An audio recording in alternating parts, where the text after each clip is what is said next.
Welcome back to the first Whinypaluza Parenting and Marriage Virtual Summit. I am thrilled to announce our final speaker for day 2, my wonderful wife and your host, the amazing Rebecca Greene, who is a licensed clinical social worker with a master's degree, was a therapist, trained therapist. I think she's a therapist every day in our house.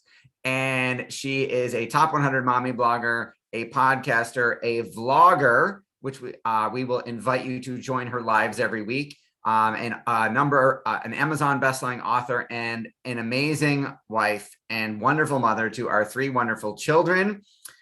Stay tuned till the end for sure, because we will be giving away at the end, the grand prize, which is 5 nights, 6 days in Cancun or Puerto Vallarta. Rebecca, give us some more of your wisdom. Well, thank you so much for that wonderful introduction. And thank you so much for putting together this amazing summit. This has been, my best word for these last 2 days is magical.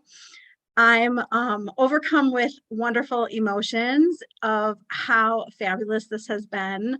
The presenters are all such amazing ladies. I can't thank them all enough for presenting and being here with me and doing this with me and sharing all their wisdom with me. And all the participants and your comments are just, we feel the love, and we love seeing your comments and what you have to say. It really helps, makes us realize that we're not talking to thin air. So thank you so much. So stay with me. Yesterday, I ended the day with overcoming common parenting mistakes. Today, I'm going to end the day with overcoming common marital mistakes. And you don't know this, but marriage is my absolute favorite topic. Lots and lots of trainings and courses on marriage. And I will talk to Judy at a later date, because I would love to get Gottman certified. So that might be my next venture. But I cannot talk about marriage without bringing John Gottman into it. He is a very well-known psychologist. If you don't know him, go find him. He has done amazing marital research. And he talks about the 4 horsemen of marriage. This is like the biggest predictor of divorce, is us doing these 4 horsemen in our marriage. So I have my own mistakes that I'm going to talk about, that I have observed and learned, that I will get to after Gottman. But I want to tell you first about Gottman's 4 biggest horsemen of our marriage. And he says the biggest one is to stop contempt. He says contempt is the biggest horseman, and it is poison to our marriage. So we want to eliminate contempt from our marriage altogether. Disrespect, mocking, sarcasm, condescending, name calling, eye rolling. I'm going to invite my husband at any point to chime in, because I'm going to talk about us this whole time. We have been together for 18 years. He is one of my greatest teachers in my life. He has made me better. We have made each other better. And it's been 18 years of learning together. So you're going to hear a lot about our mistakes and growth. And we're not going to beat ourselves up for mistakes. We're going to learn from them, and we're going to grow from them. So we want to eliminate contempt, which I am guilty of. Seth will tell me that I'm rolling my eyes, and I don't even know that I'm rolling my eyes. It's like, let's not roll our eyes at our husband. So first I need to become aware of it so that I can stop doing it. But we want to we want to give our partner respect, and we don't want to talk about them as a person. And we don't want to say, Seth, you're such a slob. Like, that's not respectful. You're such a slob. You never do the dishes, or whatever I'm saying to him. I want to go after what do I need to feel supported and loved? I need, instead of you are such a slob, I would love it if you would help me do the dishes. How come I can't just say that? Just ask for what we want nicely, with respect. Seth, are you chiming in before I move on to criticism? I am. I would just like to say, for the record, for all of the fabulous people watching or listening to this, that you never have to ask me to do the dishes, and I'm not a slob. Those were hypothetical examples. They don't actually apply to me. I will throw myself under the bus for the stuff I do wrong. Those 2 are not one of them. Well, and some of the examples are going to be real. Some of the examples are going to be exaggerated, but I don't call you a slob, but calling you a slob would be contempt. We don't want to be disrespectful. We don't want to Right, and you mock. don't want to put it on the person. You've taught me it's the behavior, right? You could say you are being sloppy right now, and that's a temporary behavior that is easy to fix. Saying you are unless it's positive, a negative you are is generalizing to who I am as a person, which is much more hurtful if I heard you for the last 18 years correctly. Okay, why don't you just stay on unmuted because you're going to do this the whole time. You told me to. Okay, honey, I'm moving on to criticism. Okay, so criticism is the most common of the four horsemen. So we want to stop contempt. That's the biggest poison to our marriage. Criticism is the second, and it's the most common one. And we want to complain without the blame. And we want to take out always and never. Seth, you're going to laugh at me. Okay. You always drive so slow. Will you hurry up? Okay, now this is for real. That is true. So what should I say instead? I am really worried that we're going to be late. Can you please drive a little faster? Now, Seth will come back with, no, safety first. That's what Seth will come back with. But we don't want to attack their character. We want to talk about what is bothering us. What need do we have? Go after the need. Don't go after the person. Remove always and never. Now, Don't tell them I drive like your grandma. Right? You drive like my grandma. Pick it up. So, because of the criticism, it leads us to the third horseman of defensiveness, okay? And we need to stop being defensive. So you attack the person's character. Now that makes them very defensive. So this is our pattern is I will get critical, Seth will get defensive. And instead of being, okay, so I'm at fault, okay, we're going to start with me. I need to remove the criticism so he has nothing to be defensive about, but Seth needs to take responsibility for what I'm saying and not be defensive. Yes, I freely admit that my pattern has been one of the things I am working on is being less defensive, and not you expressing your stress or your frustration is not, I should not view it. We're supposed to shed the shoulds. I am working on not feeling like you are personally attacking me in such a way that I need to defend myself in the first place. Okay, so the summit is a perfect example. So Seth put days and days and days into the summit, months into the summit. I mean, like, loves me so much, cares so much, did so much work. And I'm like, you have all the presenters' titles on the cover page of the summit, and you don't have my title of what I'm working on. Like, you know, it's like Dr. Laura is going to present on this. Rebecca's going to present on this. I'm like, where is my title? I'm going to talk about overcoming marital mistakes. Where is it? And Seth is like defensive because I'm criticizing him. He has worked so hard on the summit and I'm coming back with criticism. So what I could have said was, honey, thank you so much for all your work on the summit. I appreciate it so much. And can you please add my titles to the cover page of the summit? And if we dig deep, I was feeling unimportant, right? I was feeling unimportant, and he can't even believe that I would feel unimportant after months of working on the summit. That is 100% accurate. Okay, so that was a good example. I'm fixing this. I don't know how to fix this. Okay, switch it back when you need to. Moving on to stonewalling, okay? Stonewalling is the fourth horseman that I am. If I was to talk about all four of these, this is the one that I am the most guilty of. So someone is saying that I'm frozen. Do you see me okay, everybody? I see you fine. That's not on your end. Okay, so everybody let me know that you can still hear me talking. Okay, I'm good now. Okay, stonewalling. This is the one that I am most guilty of. In my own head, this is the one that I'm working on the most, because what happens is that we withdraw from the conversation and we close ourselves off. Okay, so then Seth feels totally isolated from me and totally hurt that I've totally shut down the conversation. So we're having a marital conversation. I'm completely overwhelmed and overstimulated, and my emotions are way too high. So what do? I'm Cancer the crab. I was born in June. I picture my crab shell, and I go and hide into my shell. And I literally can picture myself crawling into the shell and hiding. And I'm like, don't hurt me anymore. I can't take anymore. So what do I need to do instead? We don't want to stonewall. We don't want to be defensive. We don't want to be critical. And we don't want to have contempt for our partner. Instead of stonewalling, we want to communicate our needs. So I can do a few things. I can tell Seth, honey, I need a timeout. I'm unresourceful. I can't talk about this. And I have to keep myself calm enough to say that.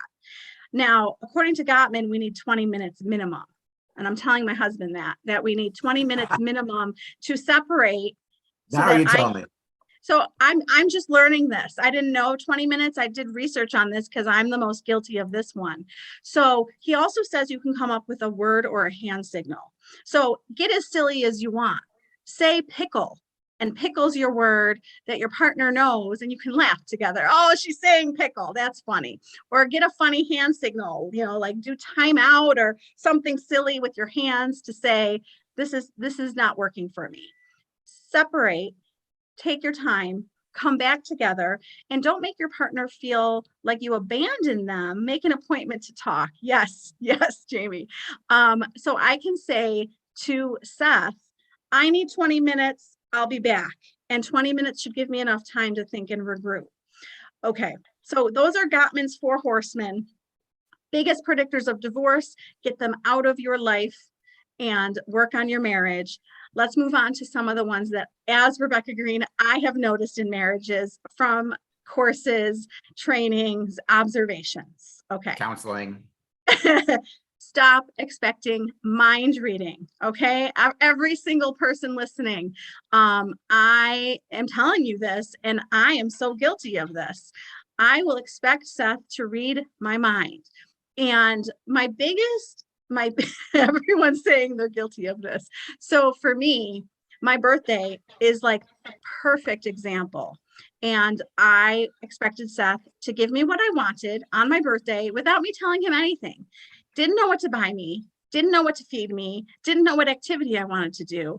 Well, I need to tell him. I need to be specific. I need to stop expecting, after 18 years, he should know what I want to do for my birthday. No, it changes. He can't keep up with me. This is just an example. I need to tell him, I want to go do a family activity. I want to go to the sculpture park. I want to have lobster for dinner. I want chocolate cake for dinner. And I want some jewelry as my gift. Is that going to get me what I want or what, people? What kind of frosting do you want on the cake? I'll let you know in June, okay? We're not there yet. 5 months. We got your birthday before my birthday. Okay, so we're not going to expect our partners to read our mind. We're going to tell them what we want and be specific. Okay. Stop not prioritizing your marriage. Are we all guilty of this? I'm raising my hand. Seth is happily going to throw me under the bus for this because the kids, okay, the job, the PTA, Girl Scouts, taxi services, our pets, I'll keep going. Everyone's raising their hand. By the time I get to Seth, he's like, I get your leftovers. What the heck? Our marriage needs to come above all those other things. We water our flowers. Our flowers don't grow without us. We have to water our marriage, right? So I think Seth and I need to say to each other, we need some water. That's it. That could be one of our words. That's a great idea. I'm gonna say, honey, I need watering. I need to water Seth, But if I say, I want a date night, sometimes depending on the state you're in, you will react and go, somebody always wants something from me. When do you expect me to fit that in? I'm exhausted and I got to do the work for the date night, do the work. Whereas if I said I need watering, you might have a smile on your face. I like it. We got to make each other laugh in the process, everybody. Stop. Yes, Jen says, hi, I'm Rebecca. Stop loving your partner how you want to be loved. Okay. And I was doing this too. This is all lessons that I've learned, people.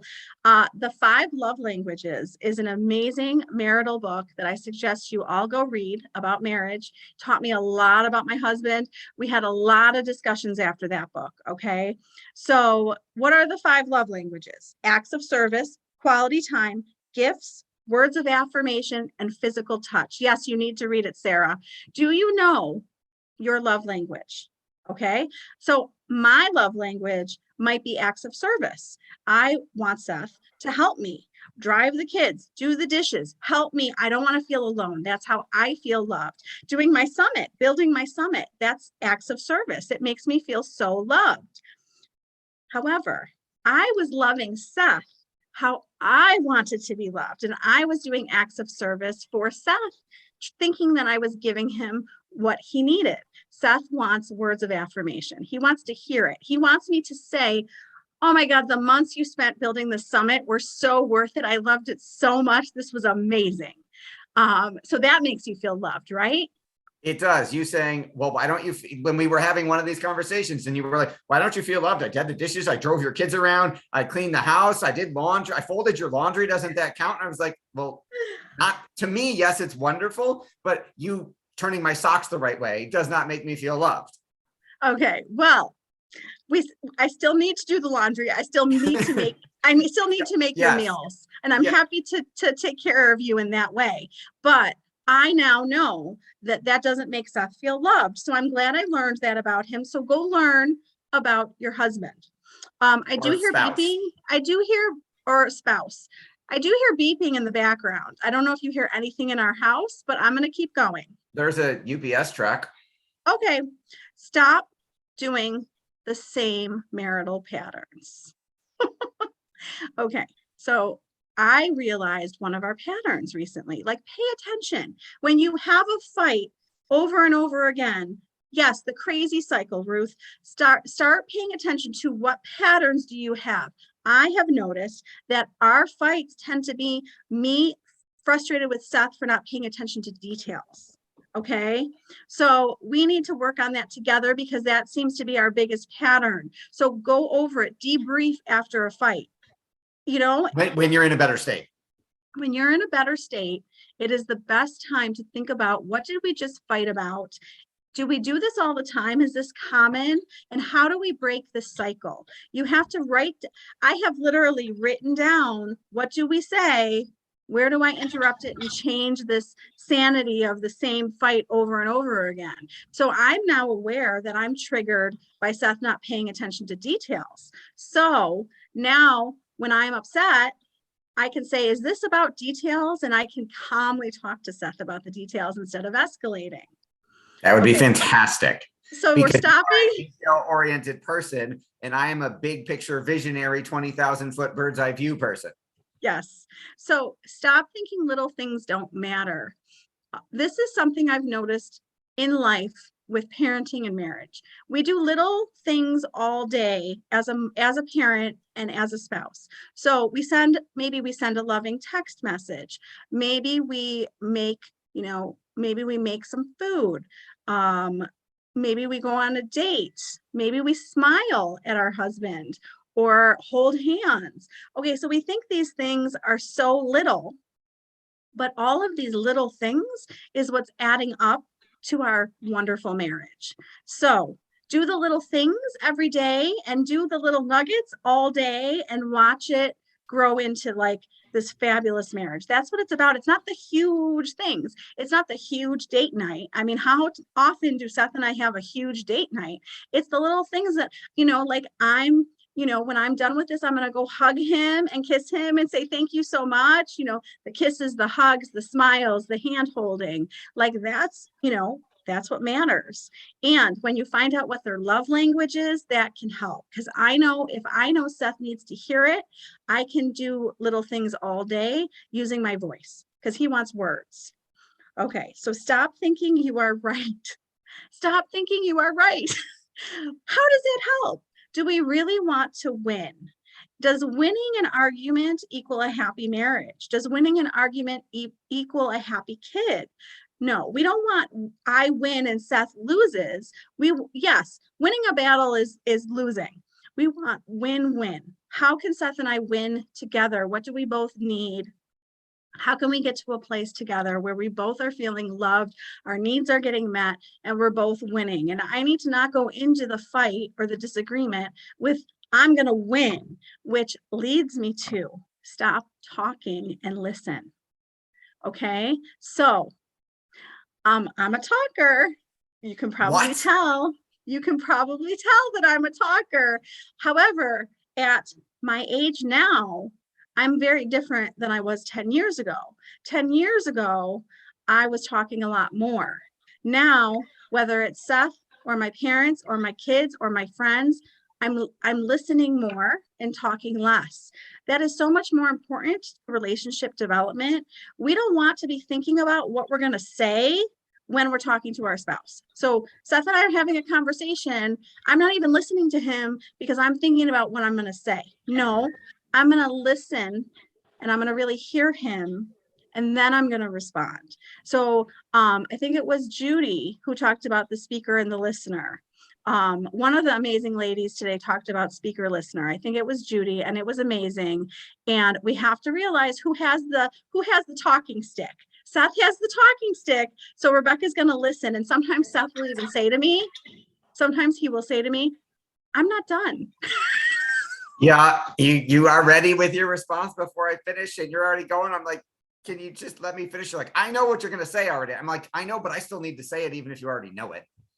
Well, and I think that one of the biggest ways that I have improved my relationships with Seth, with everybody, I realized that I'm having a problem when I'm not putting myself in their shoes. Okay. So I'm so focused on my needs and my wants, and I'm not even putting myself in Seth's shoes of what is going on with him. Why is he upset? Why is he reactive? What is going on with him? What need isn't getting met?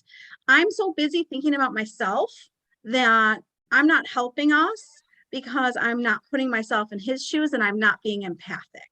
So we need to put ourselves in our partner's shoes and try to understand where they're coming from.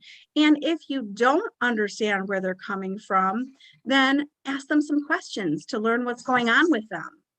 Yeah, I think I am guilty when I'm being defensive. I am also not putting myself in your shoes. I'm not saying, if I ask myself the question, why is she saying what she's saying? Why is she having the emotion that she's having? It would take me out of myself and into you. And then we would resolve things a heck of a lot faster, as opposed to me defending myself because I have decided that I feel attacked. Absolutely. And Judy says, don't assume. It's not assuming. I love that, Judy. I need to actually find out what's going on with Seth and my kids. I have realized that in life, sometimes I assume I know what's going on with someone, whether it's a friend or my kid or Seth. Why do I think that I know what's going on? I shouldn't assume that. And I need to actually get from them, ask them questions, and find out what is going on. Yeah, we've had a number of times where you're like, I know what you're going to say, or I know what it is. And I pleasantly surprise you because I wasn't going to say anything like that. You are right. I'd say about at least 85% of the time. You just got to watch out for that other 15. So Jamie says, ask open-ended questions. Yes, that's good advice. Out of your own world and into the other's world. Okay. Not protecting your marriage is another mistake that I see people making. And I remember my professor using his hands and showing me the glass house, that our marriage was inside this glass house and we have to protect the house. And we don't want to let things in that are going to negatively affect the house. So we want to protect our marriage, and we want to think about if something that we're doing or some person or something is getting into the glass house and negatively affecting you guys. So protect your marriage, and leads me to the final one of don't do anything behind your spouse's back that you wouldn't do right in front of them.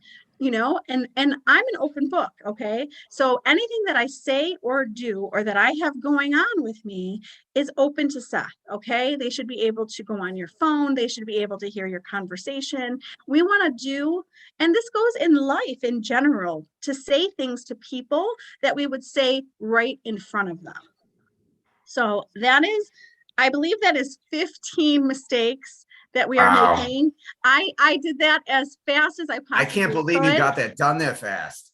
I think if I was talking too fast, how can I get my partner on board with this? Oh, wait, I got to go back to that. Can you help me with that question, Seth? Yes. How can I get my partner on board with this? We both need to partner in the tools like Seth and Rebecca. I don't know if I can present this in a way he's open to. Any suggestions on how I can share or invite him in without sounding like I'm bossy and telling him this is right and something he should be doing? He gets defensive then. Well, and I think that the defensiveness is when they think we're being critical. So you're not presenting this to him because you're attacking him. You're like, I'm so excited. I just went to this summit and can I share with you? Can I share with you what I just learned? When you present things to him, do it in a way that you're fascinated and you want to see if you can take your marriage to the next level. It has nothing to do with him as a person. It has to do with your excitement for growth. And if you can't engage him, and I have told so many people it's how we talk to our spouse, because Seth will tell you that there's different sides of Rebecca. So I can come to him and be sweet, loving, wonderful wife. I can come to him as I'm pissed off, watch out, wife. And he doesn't want to do anything for the pissed off wife. Okay. He will do anything for the sweet, loving wife. So I think if we present it in a way where we're sweet and we're loving and we're kind, and it's about your marriage and wanting better for your marriage, and that you were excited about the summit, we just don't want to attack our partner's characteristics and qualities or them as a whole. Right. Can I chime in? Yeah. I would say you can't, I would not, if you present it as, right, if you present it as you're doing these things wrong or we need to improve these things, as a guy, I would be more likely to take that as criticism and get defensive, even though I'm working on it. You could, if you do it as, hey, this was awesome, I learned a lot, I'd love to share this with you and hear your thoughts about it. Guys like to feel important, right? I mean, you do too, ladies, but if you sell it as, can I get your opinion? What do you think about this? You're so smart. I'd love to hear what you have to say and what you think. You'll get my guess is you'll get a much better response. The other thing I would toss out is, let's say worst case scenario, guys, I'm not looking at that therapy, marriage crap. I don't need any of that. We're fine, right? He likes denial we didn't talk about. But then my thought would be, you be the change you want to see in the world, right? Tony Robbins is one of my mentors. I've had the privilege to go to a couple of his events. And one of the things he says is, in the marriage section, is he'll be like, okay, fine. Your wife, your spouse won't do it. You do it. Light them up as many ways as you possibly can every day for like 90 days in a row. And I guarantee you that within that 90 days, as you grow and evolve and shift, without even thinking about it, they will rise to match you. Well, I love when you finish my sentences. So sometimes it doesn't matter how kind and loving we are as a wife. The partner is still not going to be engaged in what we want to do next and what we think will benefit our marriage. So like Seth said, we do it. We focus on us and we focus on what we can do and watch them change with us. And hopefully they rise with us. Selena, I didn't say hold out for 90 days. That sounds, I'm interpreting that as very negative. Holding out sounds like negative to me. If it's light them up and positive and be as awesome, be the most best version of yourself in that marriage as you can, do that for the reason that lighting someone else up will light you up too. Be selfish. Do it for you. It will benefit both of you. I was not saying to hold on and see if they shape up or ship out. I'm trying to find the I'm a comment. romantic, diehard optimist. Why do guys take things so critically? Somebody's asking you, why do guys take things so critically? Wow. Because they have a big ego. Because you have to stroke a man's ego. They need ego stroking. I'm sorry, that was very generalized. You answer her question. It's for you. Well, you're not wrong. I think that we want, if you did Tony Robb, again, I'm a huge Tony fan. If you did his hierarchy of human needs, I would assume that a lot of guys have significance, feeling important as one of their top needs. Before I did his Date with Destiny workshop, significance was like number one on my list. And I would be like, you don't make me feel important enough. And she's like, I'm working my butt off. What are you talking about? When I realized that I changed the order of my needs of what I was looking for, and I put love and connection as number one, which Rebecca lives every single day. And all of a sudden my whole mindset shifted. So I think it takes a lot of introspection and personal development work to get past. I'm not saying I still don't need to be stroked, but I need to be stroked less because it's not about me anymore. I'm making it about her. And by making my life about her, it magically, it comes back to you. Somebody says, Jeff says that he thinks that guys take things critically because they were nagged as children. Oh, I'm sure that my mother going, you didn't do the dishes, you didn't do the dishes, you didn't do the dishes 50 times, or I never did them good enough. And then I purposely stopped doing that, purposely did them worse. So she would stop asking me. And I'm sure some of you can relate to that. But yeah, absolutely. I am sure getting nagged by your mom for many years probably affects not wanting to hear someone remind you of something and not wanting to be criticized. Well, and Judy is chiming in that it's daddy issues of not feeling good enough from childhood coming back, that now your wife is making you feel like you're not good enough. Yeah, that is definitely a part of it. I hate disappointing you. I'm just looking to see if you guys have any more questions. I know it's 2:08. I did my best to stay on time. And then we'll award our dream vacation. The participation has been amazing. You are enough, Judy says. We could talk all day, Ruth says. I know, this is so fun. So I said to Seth yesterday, I was like, can we do this every day? And he was like, oh my gosh, no. Jeff says, when's the next summit? I'm going to go after we're done. I'm going to go to the office for a couple hours, and then I'm going to come home and have a couple stiff drinks. And then maybe in a couple days when we've recovered a little, well, she hasn't, when I recover a little bit from all the tech work behind the scenes you haven't seen that made this run so smoothly, we can talk about what the next one will be. Well, before you give away. Just so that you know, the chat from yesterday was 42 pages. I am going to get it at work and I will bring it home, and then I will print today's chat on Monday so I don't burn out our printer. Ruth wants to have coffee. Maybe I need Whinypaluza coffee hours. What do you think, ladies, where we chat and have coffee together? Ruth, where do you live? I'm in Buffalo, New York. We might have to do it on Zoom later. I was going to say, I would assume it's Zoom. A Zoom coffee hour. Yes, Ruth, tell us where you live. Happy hour. He likes happy hour. I think everybody's in different places except for the people who already knew you. And I think the other thing I would throw out, because you just came up with that idea, is we now need a Whinypaluza brand of coffee. We private label coffee so you can't say, I made it in the Keurig and it didn't come out very well, or it's not the same as Tim Hortons. What if we made the Rebecca Whinypaluza coffee so it was perfect every time? I'm taking notes. Well, the amount of— Oh, wait, you said not to make any more work for you. I'm sorry. The amount, Seth's brain has come up with so many ideas for Whinypaluza. It started out as a little blog. He took it to a vlog and a huge blog. He took it to a podcast. He then told me that I was publishing books from my work. And I was like, dude, how much time do you think this busy mother of three has? So what's next? What is next? I have a couple more book ideas. I think I need to do some groups. I've got lots of ideas, and I welcome your ideas. If you have ideas of what you want me, the Whinypaluza brand, to do next, I would love to hear from you. I couldn't do any of this without my husband. So thank you, Seth, from the bottom of my heart for your months of putting this summit together. Thank you to all the presenters. Thank you to all the participants. Seth, do I need to unpin myself so you can do a prize? Pin? You know, you're pinning yourself only pins you for you. I didn't know if you knew that. No, I don't know anything. You pinned yourself to your own screen, which has nothing. So you only saw you, which has nothing to do with what anyone else sees. Okay, good to know. Technology lesson from Seth. Yes. Okay. Second, there was a comment that flew by. Yes, I know I sound like Mike from on ESPN. And thank you for that. Yes, you are now all on Rebecca's email list. You will get emails. You will get text messages. If you replied to the text and said stop, then we can't message you anymore on text. So you will get text messages. You will get emails. We'll start by inviting you to her weekly lives, which are every week. And you can join us on Facebook Live. All right, we got to give away a prize. And then I have a favor that we need from all of you, which will get you another prize.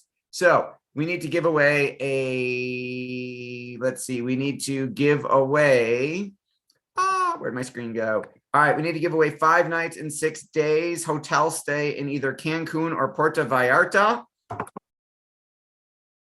Winner is Jen Collins. Jen Collins, congratulations. You're going on a tropical, you got to get yourself there, but you got a 5-star hotel which Rebecca and I have been to with the kids. It is absolutely beautiful. You will love it. That's awesome. Do they have to do anything to claim their prize? I will email them. So everybody from yesterday, except for Jean, I emailed their gift cards from the hotel or the restaurant. For the vacation, I got to ask, I will send you an email and say for Jean and for Jen, I will say, what location do you want? And you'll email me back and then I'll get you your vacation. Okay. One other request, the link tree I have posted multiple times in the chat. I will keep doing that to make sure you got it. I'm gonna do one other thing. We need your feedback. So I'm going to put my cell phone number, and we're on East Coast time, and you know we have kids. I'm going to put my cell phone number in the chat. If you will text me like a 1 to 2 minute video, make a video on your phone of, hey, my name is Leslie, and this is why I love the Whinypaluza Summit. And you text that to me so we can use it in the marketing for the next one. Now we have to have a next one if you send it. And we will make sure you get to attend the next one. If you will text me that 1 to 2 minute video, then you will be entered to win yet another awesome prize. I got to figure out what I can do to top what we've already done. But if you will text me, yes, you can message me on Facebook Messenger. If you or message Rebecca, if you don't want to text me. But yeah, my phone number is in the chat. That is mine, not Rebecca's. If you can text me that video, that would really help us out, and we'll enter you to win another prize. So we need to stop recording. So before you hit stop recording, I just want to sincerely thank everyone and tell you what a wonderful experience this has been for me, and that I hope this has been wonderful for all of you too. Thank you for tuning in to the Whinypaluza podcast. If you like what you heard, please be sure to subscribe so you never miss an episode. While you are there, leave a review. I love to hear your feedback. Thank you so much for listening. Until next time. This show has been produced by Market Domination, LLC. To discover how you can have your own show completely done for you and turn it into a real published book and become the authority in your marketplace, go to www.marketdominationllc.com/podcast offer.